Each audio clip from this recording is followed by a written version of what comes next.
I want to show you a short set of slides to explain what I mean about astral prophecy.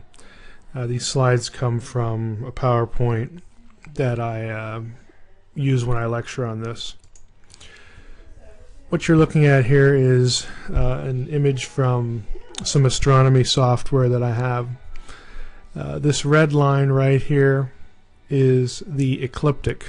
That's an imaginary line that astronomers use, and it marks the path of the constellations of the zodiac.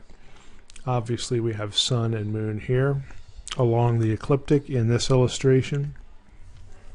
Here's an illustration of the, again, familiar constellations, how they follow the ecliptic right here.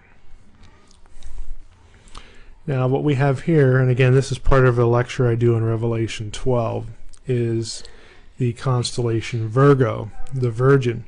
If you go back and read Revelation 12, it is very obviously about the virgin birth, the birth of Jesus, the Messiah, but the signs and symbols that are used in Revelation 12 are well-known astronomical symbols. The constellation Virgo is the only one that represents a woman. For 20 days Virgo is clothed with the sun. That's an astronomical term that means the sun appears in the constellation. That language comes from Revelation 12. But in Revelation 12 we not only have the sun clothing the woman, or inside the woman, we have the moon at her feet. The important note here is that for 20 days Virgo gets clothed with the sun, but the exact day when the moon is under her feet can occur only during an 80-minute window within that span of days. So both of these signs, the sun in Virgo and the moon at her feet, are important. And the sun is about midway in her midsection. Again, there's symbology there as far as a pregnancy. If you actually looked up the constellation Virgo in Norton's star atlas, and I'm sure other atlases, there would be 12 visible stars around her head. Again, this is all well-known ancient world symbology and astronomical observable astronomy. If we look at the alignment of constellations, here's Virgo in the middle. I've taken the pictures out and just done the line drawings. Sun in the midst of Virgo, moon at her feet right here. Above Virgo's head is Leo, of course the lion symbology, the Lion of Judah. Within Jupiter, at the very same time that Virgo is clothed with the sun and the moon is at her feet, we have a conjunction between Regulus and Jupiter. Jupiter is known as the king star in ancient astronomy. It's because it's the biggest one.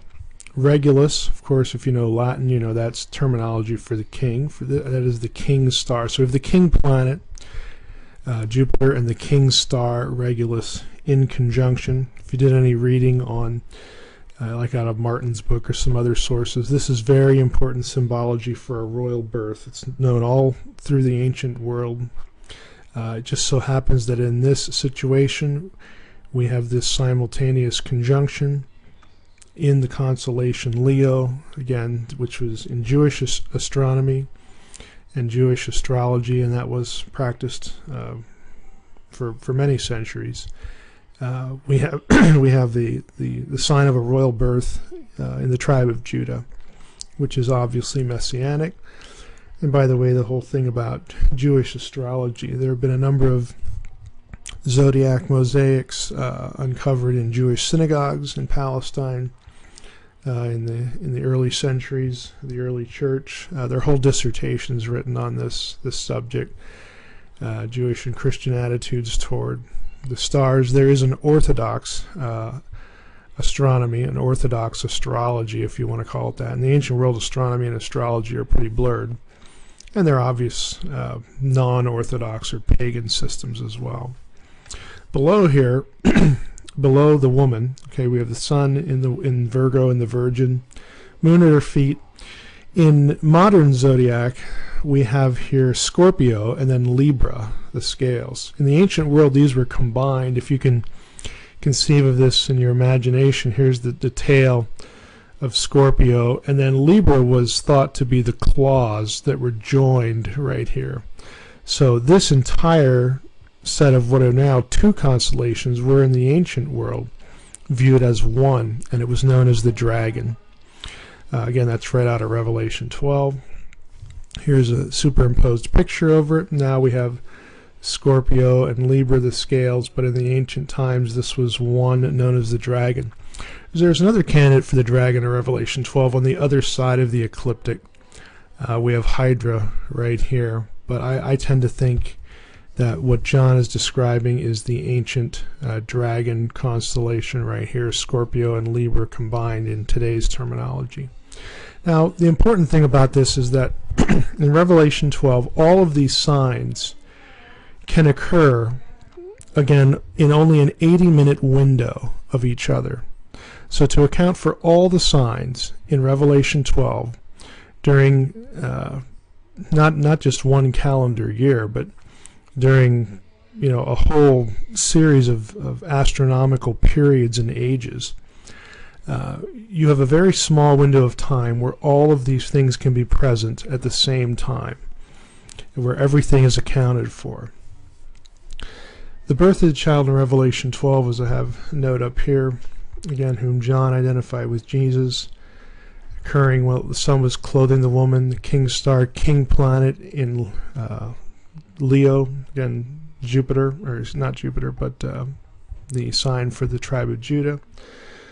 All of these things did occur in a year that fits well for Jesus' birth, and that is 3 BC. What I've just laid out for you is common knowledge in many planetaria throughout the country and in Europe, that this is one of the candidates for the birth of Christ. It's the only birth year that accounts for all of these symbols. So if you read in the academic literature about candidates for the birth of Christ, they range anywhere from 2 BC to 6 BC. But none of the scholarly literature that I've seen considers Revelation 12, and I think that's the missing element.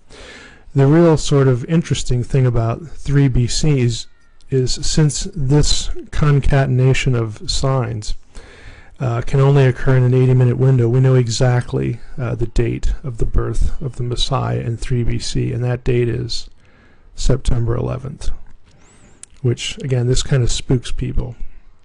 September 11th, 3 BC is the only time, the only day, for many, many, many centuries, that you could have all of these signs come together.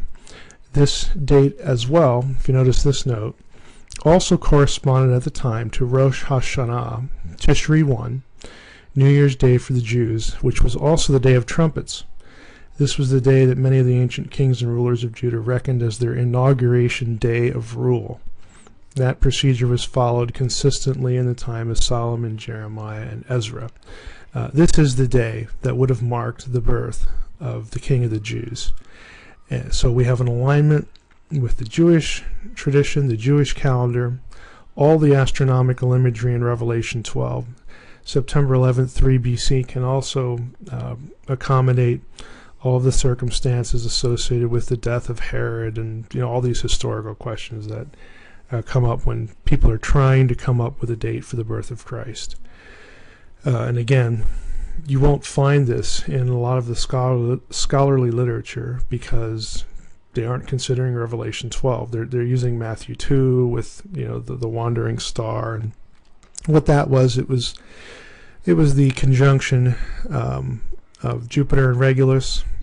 Jupiter has retrograde motion. It appears to move in the sky. Again, this is all well known in the literature. That much they do cover, but the missing link here is the Revelation 12, taking that seriously as astral prophecy.